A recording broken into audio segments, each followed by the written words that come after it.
झील पिला विवाह पर कुआरी बोली कह जाए नहीं। आम भारत में एमती केतक महिला अच्छा जी विवाह पर कुआरी झील सहित सामान होता।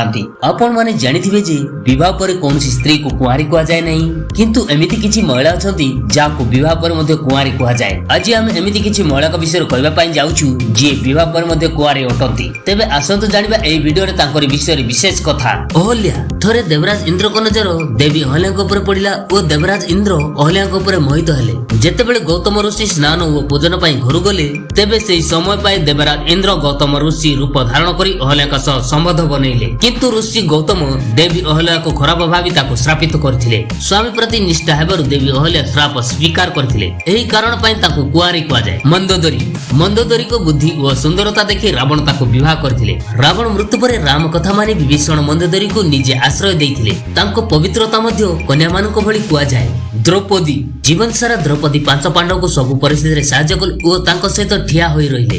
द्रौपदी निज कर्तव्य पूरा निष्ठार सह पूर्ण करथिले। तेबे त्याग पर मध्य सब स्वामी को सहित समान भाव रहिबा पई द्रौपदी को कुआरी कहा जाए। कुंती हस्तिनापुर राजा पंडु को विवाह करथिले। तांको ऋषि दुर्वासा गोटे मंत्र देइथिले जहा द्वारा से 6टी तेजस्वी पुत्र प्राप्त करथांते। वो मंत्र द्वारा सेही समय सूर्यदेव को ध्यान करी गोटे पुत्र प्राप्त होइथिला, किंतु एही पुत्र विवाह आगरु जन्म होइथिला सेथि पई से छुआ को पानी रे भसई देइथिले, जहा फल रे तांकर लोक निंदा न हो। पंडु मृत्यु भय रे कुंती वंश समाप्ति डर रे अन्य 4 पुत्र भगवान को साहाय्य एवं शेष पुत्र पंडु को साहाय्य प्राप्त करथिले। सेथि पई ताकु मध्य कुमारी कुआ जाए।